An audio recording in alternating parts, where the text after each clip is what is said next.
Good evening, everyone. Welcome to this current news zoology lecture or marine biology. We're looking into the biological world this evening for high tech for animals and why we need it. We are joined, I'm thrilled to say, by Professor Rory Wilson from our biology department. And without further ado, I'm going to hand over to Rory. Thank you very much. Thank you very much. And I'm going to share screen and hope that this works.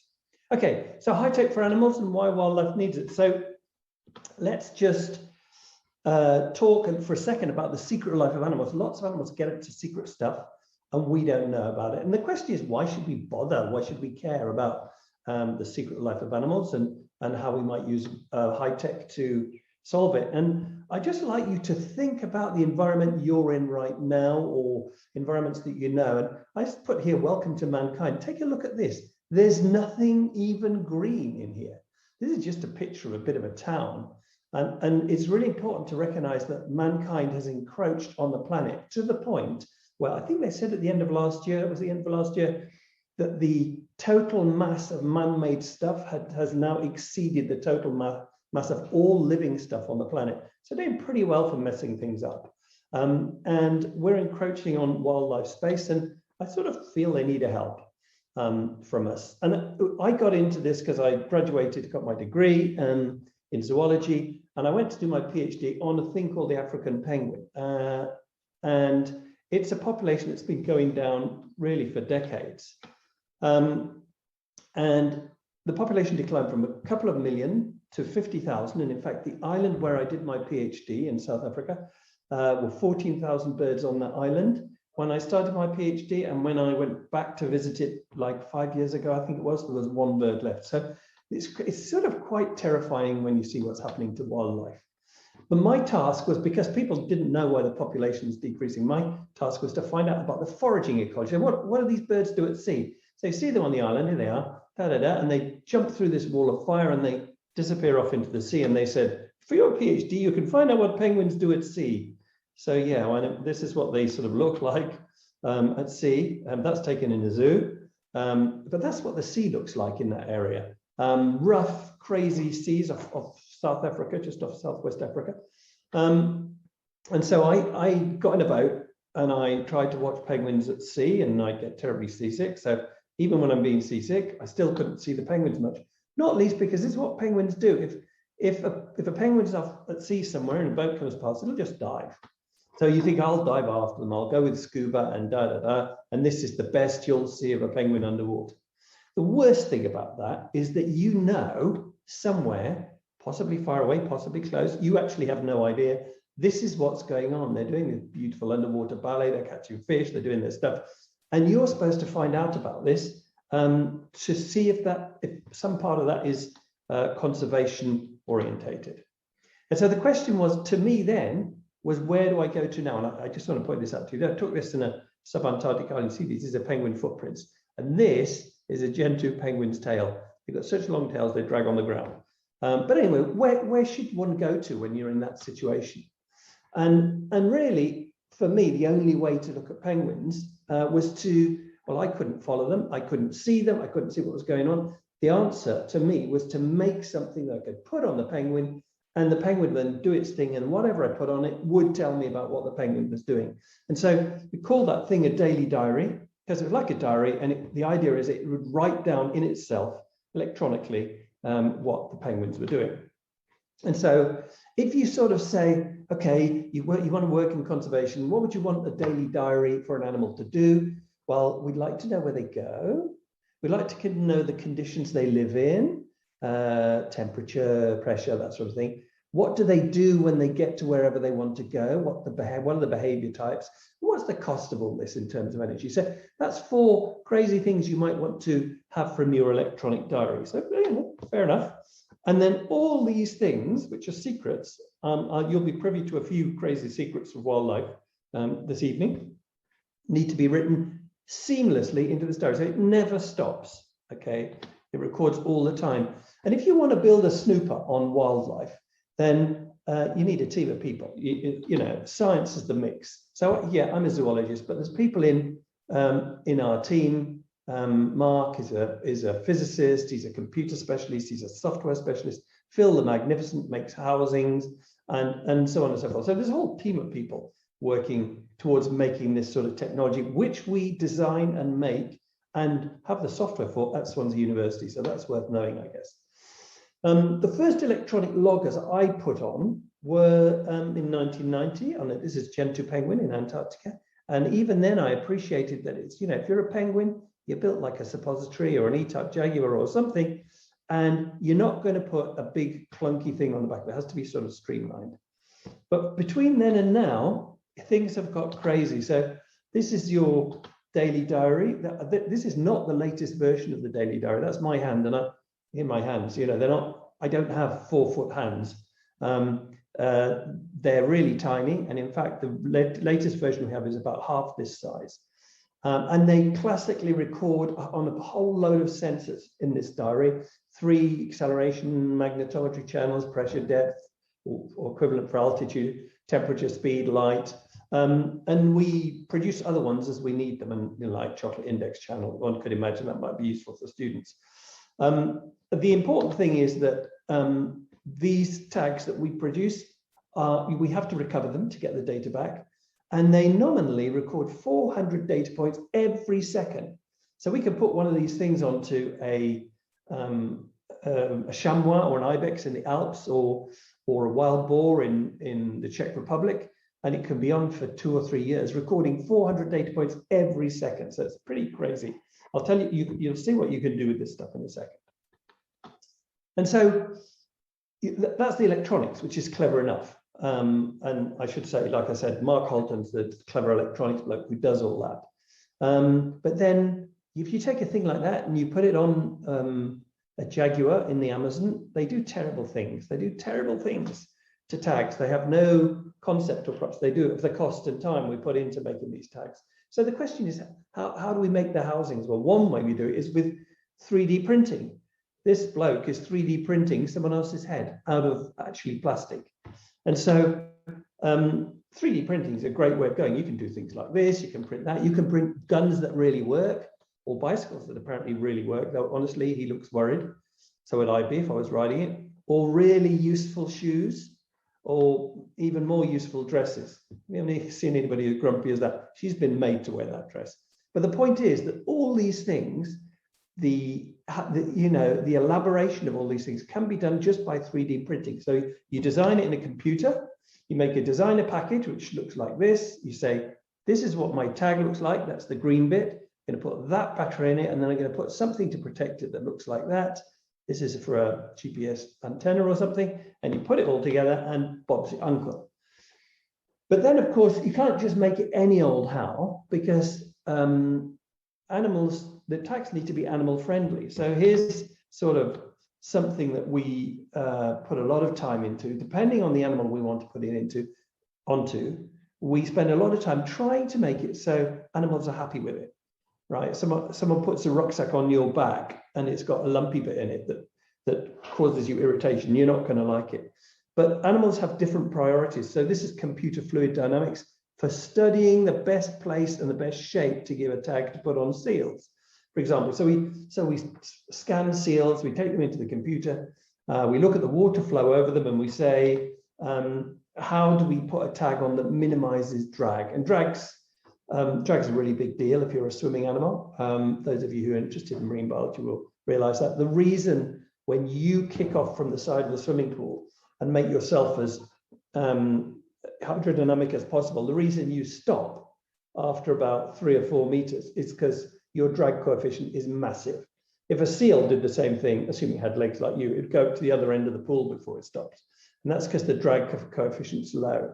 And so depending where we put the tag and the shape of the tag, you get different effects on the animal's drag. So that's the sort of thing we do to try and make it animal friendly, because you don't want to be messing the way the animals are behaving. And so, for example, here's a Galapagos fur seal with an example tag put on it. But slippery seal, wonderfully hydrodynamic, made for moving through the water with minimum energy, and then effectively building a tag that conforms with that. So that makes the tags, or we make the tags as animal friendly as we can. But what about tag friendly? And I say that because animals, I've told you, they don't really like people and they don't really like tags. This is a South American sea lion, and if anybody wonders why they're called lions, just have a look at that teeth.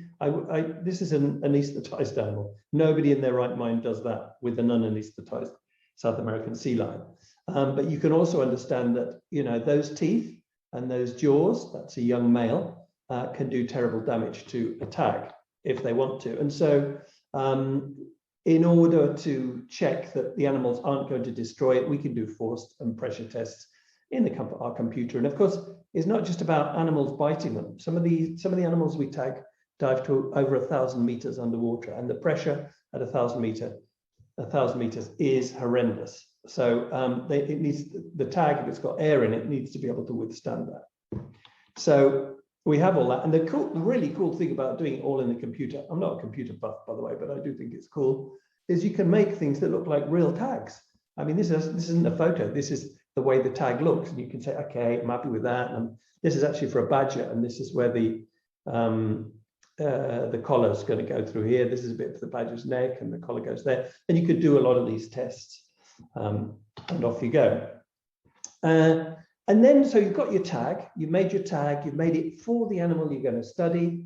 They have all the base sort of recording stuff with the accelerometers and stuff, but then you make it penguin friendly. And so here we have 2 Magellanic penguins in Argentina, where I've put this tag on. This is a daily diary. There's the male, there's the female. And so that's just stuck on with tape, okay, under a few feathers and wrapped around, and that's dead easy. Obviously, if you're dealing with bigger animals, this is a whale shark. There's Brad Norman. He loves whale sharks, works with them in Ningaloo Reef in Australia. And there's me pretending to help him while he puts a tag with a special fin clip onto a whale shark.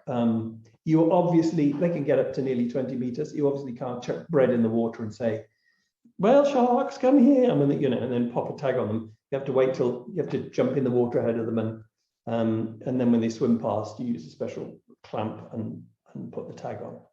But there are other animals you can't do that to. This is a sperm whale off the Azores. So there you've got a tag which sticks on with little suckers and the big pole, and the whale and the sperm whale's diving, and so off you go and you stick it on, and then there it is stuck on it, actually just for a few hours while the whale dives around. Then it pops off. There's the antenna for the VHF transmitter to pick it up, and off you go with your data. That's the theory anyway. And of course, sorry, we've had a question through. I hope you don't mind. Sure. She's asked, what happens if the predators eat the micro device? Does it impact its digestive system? Oh, well, that's a very good question, because I was just about to point out there are some scenarios where we want the animals to eat the tag. They're built so that they do not impact the digestive system. Very few animals actually eat them unless we intend them to eat. And this is a white shark, and there's really no way you can easily swim in the water around a white shark. I know there's someone called Ocean Ramsey who does that, and you know, she's still alive doing it, but who wonders for how long. So if we want to get information about white sharks, we quite often just put the tag inside a whole pile of rotting meat, and up comes the white shark and swallows it. And there it is. Do you see that thing going down there, that little orange thing? There's a white shark, a big white shark off California, swallowing that, and it keeps it in its stomach for a while, and for a few days, normally 4 or 5 days, and records everything the shark does, including pressure and depth. And then the sharks do this, they avert their stomachs, they spit it out, and then we rush and pick it up. So it's a good question, and sometimes we do it intentionally. And then, of course, there's other animals like sloths. If you're ever a student at university and you need a good hug, you should have a pet sloth. They're wonderful at hugging. This is a sloth that, actually a pet sloth that we equipped just to get some base data from Costa Rica. Look at those claws. They're incredibly powerful. Then we just stick the tag on with tape in this case. And then, of course, by the time you get to, you know, ferocious animals, land animals, like this is an Arabian leopard, a conservation project, which I was doing with some people in Oman. and you can't, you have to dart them. You never mess with something like that. And then you put the tag on a collar. Here's that same animal a bit later. You can just see the collar there, and it's looking from behind a rock and saying, "I hate you lot." But it's all for the good. Obviously, messing around with animals, we have to do that quite carefully as well. So the question is, where can we go with these sensors? What can we do with the sensors? And to answer that question, I do need to explain to you what the sensors do a little bit, and also help you understand the writing, okay? Because daily diaries write, as you've heard, 400 data points a second. And then when you graph it, it looks like funny script. These are all different languages, by the way, if you can recognize them. Just think they're rather fun. So the first integral part of our daily diary are things called accelerometers. And here's an accelerometer here in the middle. Now that thing's probably 2 by 2 by 1 millimeter in size. And it tells you about acceleration in 3 axes. So it's really 3 sensors in one. And it's the sort of thing, acceleration, those of you doing physics will notice the change in velocity. But basically, you see my hand, if my hand's stationary and then goes to there, it will have accelerated and then decelerated to a new position. And so if you're recording acceleration, it can tell you an extraordinary amount of information.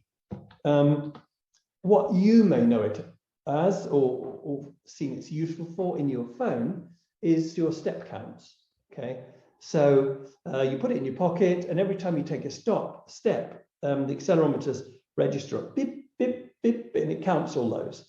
Some of them are not very good, depends how you walk and what you're walking on and but I suppose it's better than nothing. But that's the principle behind it. And we don't use, they use accelerometers, we don't use very coarse metrics like that. You'll see in a second, we graph it up and do rather more robust stuff.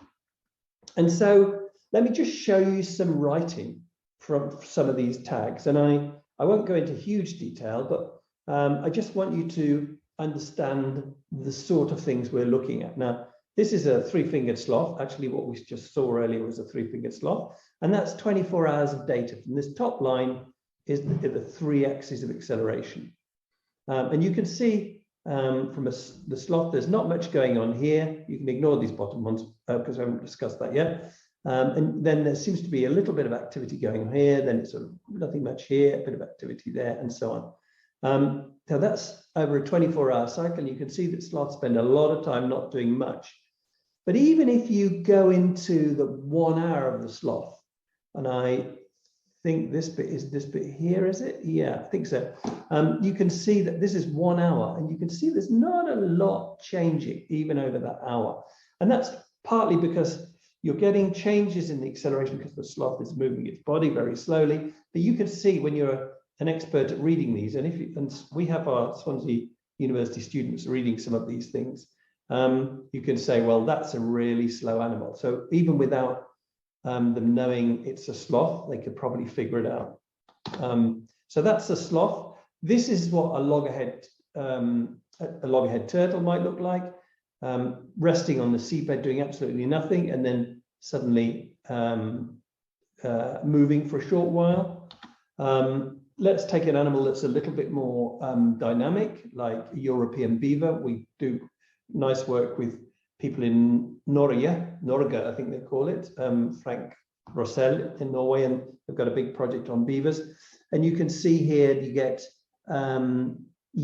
characteristic periods of doing nothing, but actually quite high activity going along here.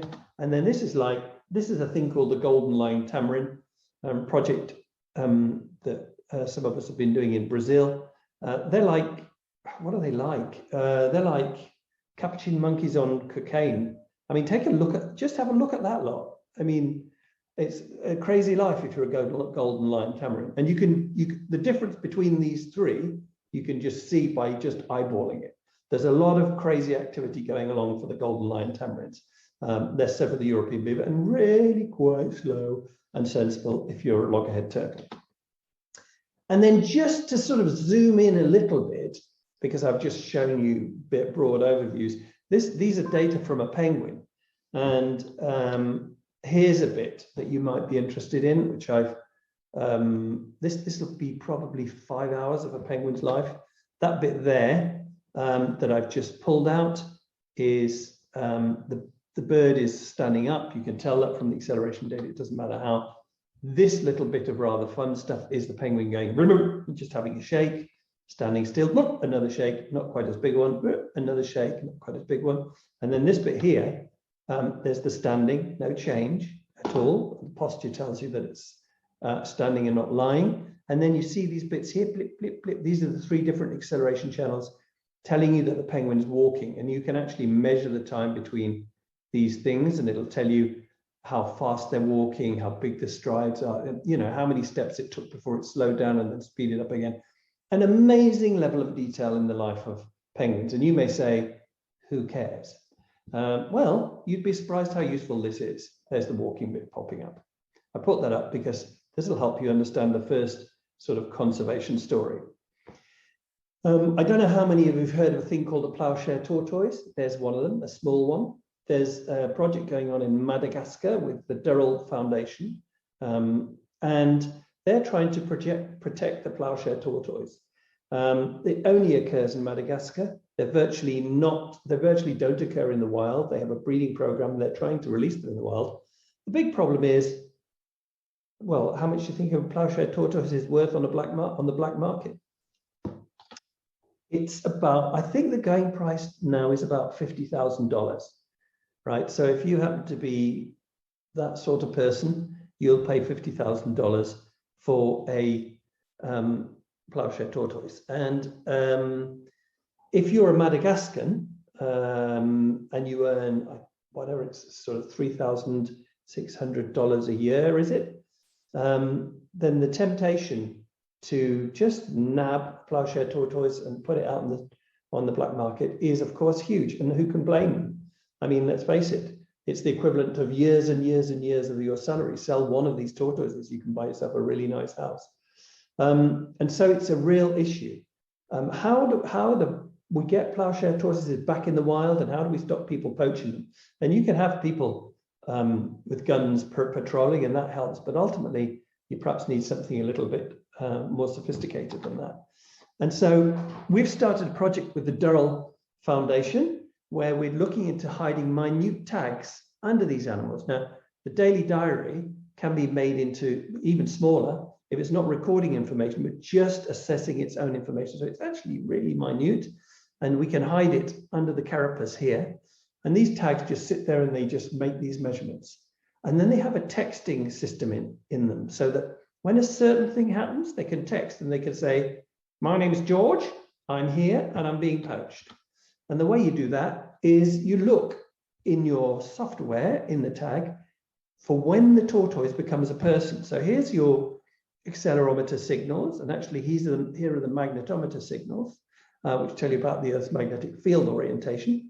And so to begin with, the tag is always on George. So here's George, and you can see in a tortoise sort of way, that's the way tortoises are, very little change in what they do. That's because tortoises do things slowly. Fair enough. It's their prerogative. But then, interestingly, at this point, and you can see it both in the acceleration, but also in the magnetometer, that is when George was picked up, okay, by a poacher. And at this point, George then says, I'm being poached, and sends a text to the rangers, who then rush out and try and apprehend whoever's nicking George. What you can also see, and what's interesting is, this is the act of walking and stuffing George into a bag. And then you can see these footsteps, tack, tack, tack, of the poacher walking away. So just the same as with the penguin, the same pattern comes out, and off goes the poacher with your tortoise. The idea being, of course, though, if George has sent the text, then hopefully he'll be protected. It's a start. Rory, sorry, we've had another question through, if I may. Sure. Why did scientists start using tags? Was it just used for endangered animals? Not at all. It was really, I started using tags because there was a conservation issue and we needed to know a lot about African penguins. So in my case, it was about endangered animals. And I think it's true to say a lot of the driver for understanding animals was to do with things that are uncomfortable for mankind. In other words, things that we've threatened or changed. So people are interested in, you build a new pipeline in Alaska, is that going to upset the movements of the caribou? And most particularly, Eve, because there are certain, where you can watch an animal, that's fine. But the minute you can't watch it, well, how are you going to know? So it's to answer all those questions where you don't know the answer, and sitting there in a deck chair with the best pair of binoculars in the world will still not give you the answer. Tags are playing a huge role in conservation all over the planet now. And probably that is a major reason for using them. But there are also, as we'll see in the albatross example, questions which people have been trying to answer just in terms of understanding the animal to understand their place in ecosystems. So a bigger challenge, of course, from the tortoise, which just has to say, oh, this is not a tortoise movement, is to see whether we can, in South Africa, for example, where rhino poaching is a real problem, if we can put a tag on a rhino's nose, on the horn, and that tag has to do some sophisticated analysis about can it detect when that rhino is upset by people going to poach it? That's difficult because you can possibly shoot a rhino without the rhino even being aware. But actually, a lot of the time, the rhinos are aware that people are there, and they get uncomfortable and they start doing funny things. The challenge for the software and the challenge for the tag is to be able to do that accurately, and not just because it's getting uncomfortable because there's another rhino or because, I don't know, there's a lion or something. So that's a big challenge, but I think it's something that's going to become more and more common. Just understanding animal behavior, figuring out the behavior that's not normal, and trying to stop animals being compromised in one way or another. And whilst we're on the subject of behaviors, the particular thing we're looking at with rhinos is a change in state, right? So the rhino that's going to be poached, if it gets wind of the poachers, like I say, it might not, it can change its state. The state from being, oh, I'm a rhino, I'm looking for some grass, to what's going on here? It smells of people, and that makes me uneasy. So the state of uneasiness. And to understand that, and to understand how it is that some of these sensors can help us with this, I'm going to give you a picture of Mark. Here's Mark walking through the park, and you can sit on a bench and watch Mark, and you can also watch Peter, and you can see the two of them, and you can already see there's a difference in how they're feeling in the way they walk. And then there's Laura going across the park, and you can just look at that, and because you're a human, because those gaits are meaningful to you, you can tell stuff about their emotional state or what sort of things they're thinking. And the question is, to what extent can we do that with animals? And I sort of talked about it with a rhino, but we've been looking at it in elephants, and accelerometers on elephants. If you plot the accelerometers according to states which you can ascertain, and this was done in a zoo in Florida, where you can give elephants a situation where they're happy. So in this case, the blue, the happy one, is an elephant walking towards something it likes, like hay or alfalfa. And then the gray is that same elephant being chased away by the matriarch, who says, look, I'm the matriarch, I have first dibs on this hay. And you can see just from this plot that there's a big difference in the position of this acceleration data. And so, you know, as a scientist, you have to be careful when you say happy or sad. They say affected state, but I mean, if you've got a dog, I mean, between you and me and the gate post, you know when it's happy. And it would be nice to think that these emotions, or these underlying emotions in the way animals are behaving, we could figure them out, because it's really a cool thing to be able to understand what bothers animals. And the idea behind the elephant work is that elephants really do have good memories. And you've heard of Ian Douglas Hamilton. He's done a lot of work with elephants in East Africa. And he says when they go on their migrations, when they go through areas that have been areas where there've been warring factions and gunshots, and that could have been 10 years ago, they're still bothered by them. They get all anxious and stressed and And the question is whether we can get these stress metrics out and find out which parts of the landscape which parts of their migration and so on are bothering them, and can we do anything about it? Because it's not good for anyone to be stressed. And so, you know, that's you actually, a happy or a sad elephant, if you watch them walking, you can't see any difference. You can between people, but then we're people, we're not elephants. But there's another level on top of that, and that's micro movements for state secrets. Now, we all know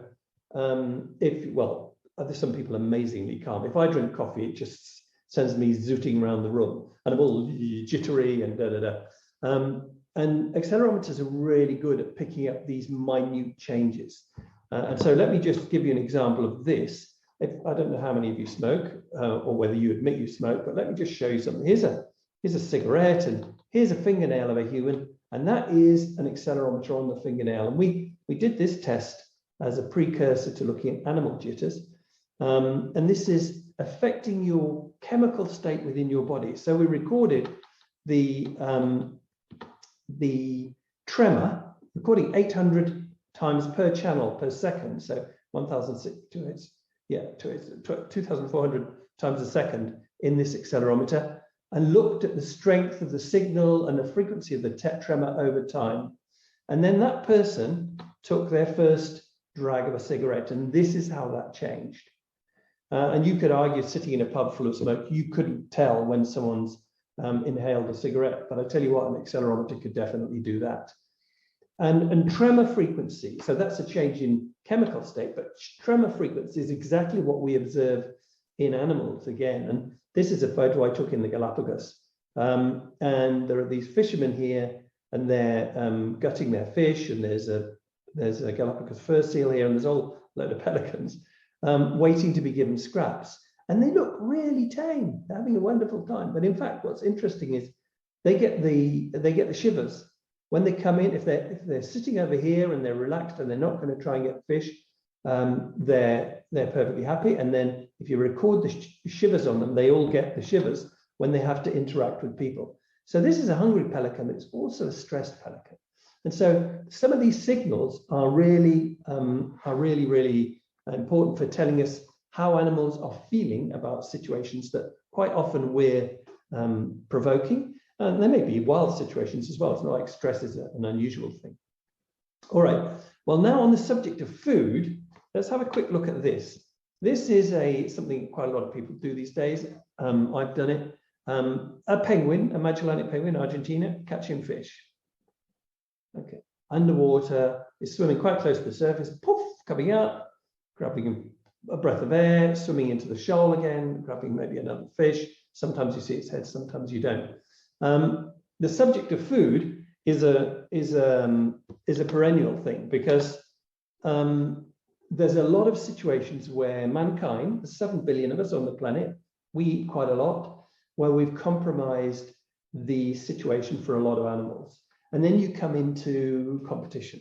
And we say, well, we're more important than animals, therefore it doesn't matter. As a biologist, we would say the ecosystem has to continue to function, because if that breaks down, we're all in trouble. And so the important issue of consumption and competition between man and animals resources is an important one. And I'm going to just take you through the example of the fishing industry and how we figure out how much penguins actually eat. So the fishing industry takes humongous amounts of fish out of the sea, and of course, system collapses all over the world. That's not a good thing. But how does that affect animals, and how much food do animals take anyway? And if we're going to do the calculations about how ecosystems are going to function, this sort of thing is really important.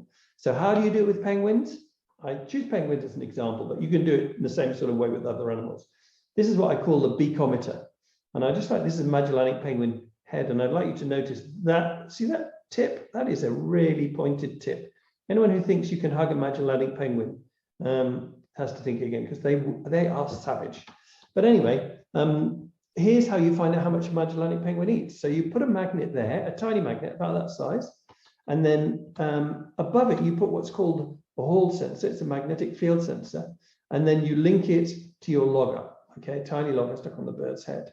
And you have a beakometer, because the sensor responds to the magnetic field intensity. So when the penguin opens its beak, then the magnetic field intensity gets less, and when it closes it, it gets more, and you can calibrate it with a sort of specially constructed, actually in our case, piece of aluminium, and then you can convert sensor reading into beak angle. And doing that, you can then understand a lot of what goes on in their lives. So here's dive depth, 16 meters, and that's what a penguin did. Swimming along underwater, took a few breaths at the surface, and then went into the next dive. So the big question is, what was all this here? What's this change in depth all about? And then if we look at the beak sensor, the beak angle sensor, well, you've got all these peaks in the beak opening and closing. And in fact, I hope you've not all fallen asleep, because you have no idea how long it took me to do this visualization. So basically, I'm going to see if it works. Here's the penguin swimming along, and it's actually catching and eating these fish. I mean, is that cool or what? All right, okay, you don't have to say anything. Just put it in the chat if you're impressed. If you're not, don't say anything. But the point about it is you can count each of the fish that bird has eaten. 1, 2, 3, 4, 5, 6, 7, 8. And beyond that, so that's prey ingestion as it happens, 16 meters. And you can even see them breathing at the surface. A big breath when they come back to the surface, and then they chill a bit, and then they take more deep breaths before they go off on the next dive. But you will be thinking, some of you, yeah, but they could be trying to catch fish and not succeeding. Well, have a look at this.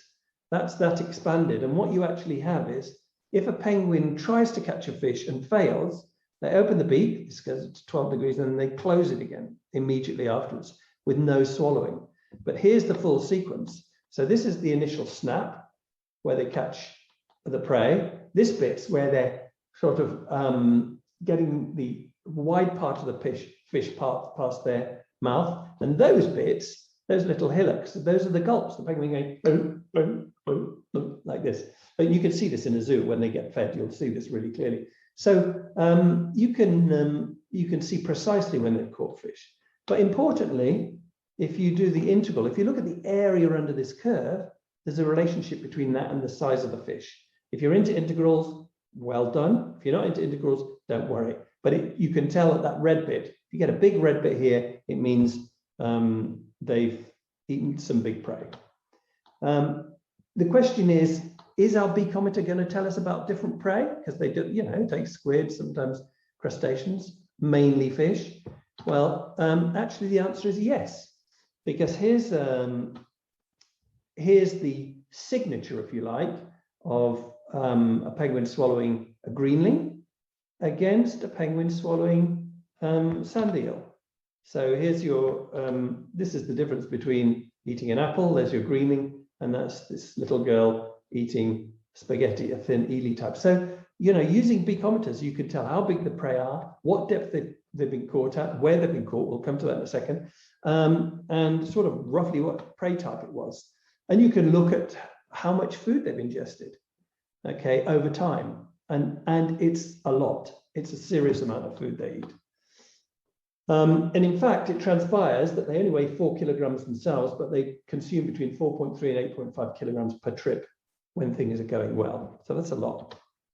And if you scale that up to the whole penguin population, the really observant ones amongst you will notice these are not Magellanic penguin chicks, they're king penguin chicks, but I like the photo, took it on a subantarctic island. They're such cuddly, wonderful things. The world population of Magellanic penguins consumes about 2 million tons of prey per year. Is that a problem? Well, it may be a problem. It may not be a problem. But one thing's for sure, we need to know it. And we need to know where they're being taken and all the rest of it to understand how we're going to manage ecosystems. So there's a conservation thing for you straight away. Okay, let me have a look at the time. Oh, crikey, a quick pop back to sensors and magnetometers. Magnetometer is another type of sensor you get in your phone, and it'll tell you if you download it. You can try downloading the accelerometers, by the way, in your phones. It's really cool. And get the ones that do the graphs. And you can do this as well, and it tells you what your heading is. And so we can look at the direction animals are facing. And if we combine that with change in vertical position, this is some lunatic jumping out of a Hercules with a dog. I mean, no one asked the dog how it felt about that. But anyway, the world's full of crazy people. it allows us to dead reckon. We can say the animal was moving, here's an elephant, started here, moved in that heading, that's the speed, that heading, and therefore that's the first part of its trajectory. And then at a certain point, it stopped and turned and then moved in another direction, and that's the second part of its heading. So you can reconstruct animal tracks by using this process called dead reckoning, which is dependent on the magnetometers. And actually, using dead reckoning, if it's combined with GPS, is better than GPS by itself, for reasons that I won't go into. So here's the movement of a domestic dog with a GPS in purple, and this is the same movement using the dead reckoner, GPS corrected dead reckoner. You can see there's quite a lot of differences in certain places. And the reason that's important is because we can combine these things together and get very accurate information on the way that animals move through space. So here's a project that goes on in the Andes by one of our number. And here's the track of an Andean condor. Okay, placed over the Andes, this is the bird going up in a thermal, rising air, and then gliding down over the Andes. And you can actually, using dead reckoning, GPS-enabled dead reckoning and the altimeters, you can actually find out exactly where these birds are going. And the reason that's important is because in the Andes, they're putting up lots of wind turbines. And, you know, if you're a condor, a wind turbine can ruin your whole day, and they don't breed very fast. So again, conservation issue. If you find out the areas condors tend to use, the highways they use, and the highways they don't use, then you could say, well, put the wind turbines here and not there. We need to know this stuff. Otherwise, we won't have any condors left. Another thing I'd like to just mention, have you ever thought about roads? You're driving along on roads, and during the day, or particularly during the night, do you think that bothers anybody? Anybody in the wildlife community? Well, let me show you a dead reckon track of a badger. Here's the track of the badger starting up here and going along here and up here. You see it's going all over the place. And here's the road. And well, what happened here and here and here? In fact, they put them in. Did it want to cross the road already here, but turn back because a car came, and then did it run across the road here and did it run backwards and forwards? How much do roads affect animals? And actually, we do know lots of badgers get killed by roads. It's sensible that they should be cautious of them. It's not just about badgers, it's about anything that comes in contact with the road. And so the interesting thing is that this dead reckoning procedure and the behavior allows us to look really closely about what's going on when you have interactions between wildlife and man-made stuff. And like I say, it can be pipelines or roads or bridges or what have you. And another example is, have you ever thought about forest roads and convenient electric cables? Because actually there are forest roads and there are cables in a lot of countries that go across these roads. And that's wonderful, because if you're a sloth, you can cross a road without having to think too much about being run over. Well, you can either cross it on the road and be run over, or you can go across the electric cable, except that gets you electrocuted. And so Becky Cliff, who did her PhD with us at Swansea University, and we did a lot of work with her in Costa Rica, is now continuing this work and using daily diary tags on sloths, another three-toed sloth, to find out how much they're using these cables and what the dangers are to them and what can be done. Should we put safe cables for sloths to go across the road, and what areas do they like to cross most at? All these things can help. We don't have to accept wildlife casualties from our way of living. And then there's 3D hazards, like boats for whale sharks. I spoke about whale sharks before, biggest fish in the sea, beautiful, beautiful animals. They spend a lot of time swimming really close to the surface. We're working on precisely why. There's a lot of theories about it, but they certainly do. And if you're swimming close to the surface, then a boat like this whacking along can damage you irreparably. So it's very important for us to find out why they're swimming close to the surface, what areas they're doing it. Should we think about shipping? These animals there's a conservation problem with them. And as I said, Brad Norman in Australia is doing a lot of work on these. What is cool, however, is the data from daily diaries and whale sharks allows us to, in the software, this is Mark Holton's work, we can reconstruct what whale sharks do in 3D. So This is where the work went on in Australia, putting it into perspective. And these are data now simulating the path of a whale shark when it was wearing a daily diary. And you can see every tail beat, there it is. You'll zoom in on it. This is the trail behind it, so it shows us where we are. As you zoom in this program, then suddenly the shark becomes visible. We speed it up, obviously, because it takes a long time. These are the tail beats, and this is the shark swimming along. And you can see its position and its depth relative to the land. I can't drive this program at all, but Mark's very good at it.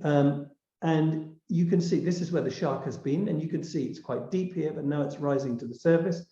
And you can see the smallest detail in the behavior of these animals over weeks and weeks, and use these to find out important things about their life, particularly like here, long periods swimming at the surface, and you can see it over there, when they do these bounce dives and everything else. So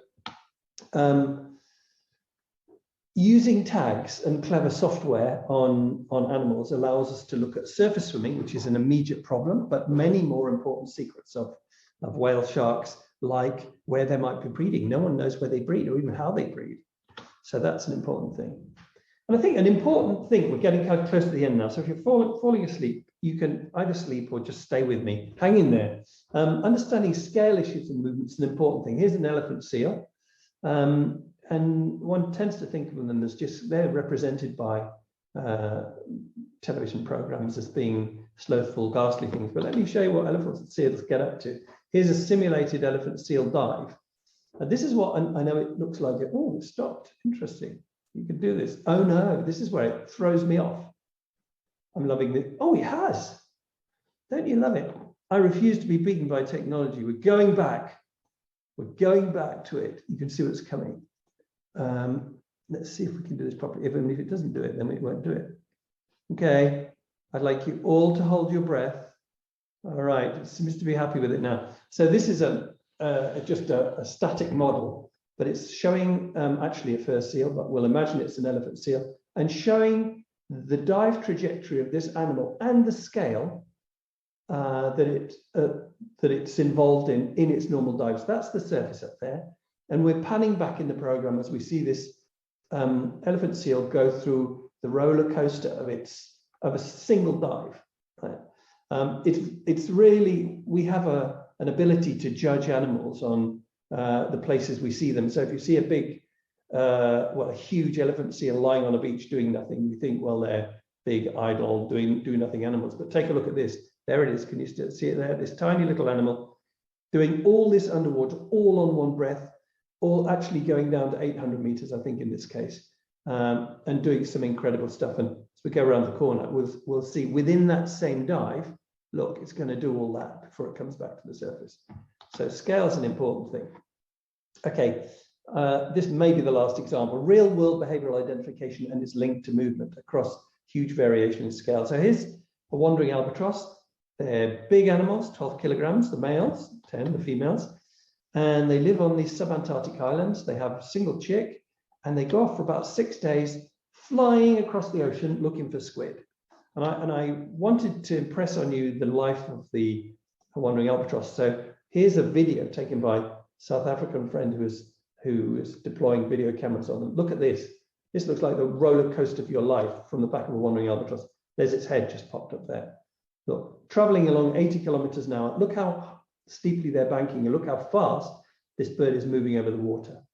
And because of this extraordinary, it's called dynamic soaring, extraordinary way of flying, it's not flapping at all, it's just zooting across the ocean. I mean, you'd be ill, wouldn't you? This enables these birds to travel huge distances and look for rare prey. And that's what people have proposed about the way they find their prey. So here's the nest. This is a single foraging trip of a bird that almost went to South Africa and then came back. And at some point, the general assumption was that they look for prey that are dead squid at the surface, and they're rare, so they come in and find them, they're taking squid, but there's a problem with that, and that is that we know that a lot of the squid species they take do not float when they're dead. So how are they picking them up? So we gave some wandering albatrosses some pills, some stomach temperature pills, to swallow that recorded stomach temperatures, part of the daily diary, which they then sicked up when they came back. And because they're eating cold food, it's like the ice cream effect. So when they eat a squid, they swallow it, and the pill shows when they've swallowed something. So now we can look at their stomach temperature over a foraging trip, and we can see that there are all these drops in temperature, which are indicative of the bird swallowing prey. Okay, and then we say, okay, that's fine. They're quite well spaced. That accords with what we know about the birds. And then if we put it into their GPS-enabled dead reckon trajectory, then yes, they're taking them far apart. But what about this? What's going on here? Well, this is at night, and they're supposed to be asleep at night. So let's just look at that in more detail. Here's the night period. And oops, they do seem to be swallowing stuff at night as well. So what's going on there? So clearly they're not asleep the whole time at night. And if we look at this square and we build it out a bit, we actually see that the birds are going, this is the track, they're going round and round in tight circles. See this? And periodically, during these tight circle maneuvers, they swallow squid. So what on earth is going on there? Well, what we think is we know they only do this circling at night. We know they only do it when it's really dark, and we know they only do it when there's a lot of oceanic productivity. So we think they're going around in circles, and they're kicking up bioluminescence, and they're making a ball of light. And the squid says, "It is beautiful. I must go to the light." At which point the bird says, "Thank you very much. I'll have you for dinner." And so what we think they're doing, and we're doing further work on this to ascertain it, measuring the light underneath them, is they're using bioluminescent light to catch their squid. Environmentally friendly light, I might say. People catch squid by using electric light and jigging for squid. So there's no reason why the thing shouldn't work. And then they come back, and this is how you see them. Back on their nest with their cute little chick, and you'd never believe this bird had gone through such crazy stuff. Talk about cool secrets. You can actually see there the tag on one of the tags on its back. Okay, very quickly. So we're talking about 400 data points a second. How do we deal with all that data? This is 5 hours of goose data. A goose that was equipped in Buckingham Palace Gardens, actually, just for fun. This is just 5 seconds. There's a lot of information there. And what do we do with all that data? How do we do it? Well, a thing we do a lot of in Swansea University in the SLAM lab, the Swansea Lab for Animal Movement, is we do visualization. Because you can see patterns and data that you otherwise couldn't see very easily. We've got this big screen here. If you're a student, you can actually use this for your project. We've got students doing this, and you can do these wonderful visualizations. I can tell you right now, looking at that those are data from a vulture. And I'm not going to explain to you what these visualizations are, but you can see that if I pick different animals, you get different patterns, and that's really important.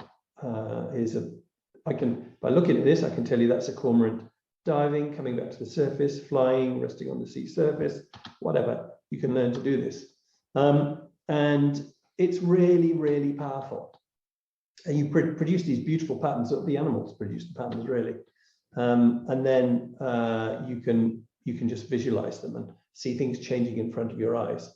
So in a nutshell, we have a system which we use on animals for lots of conservation reasons.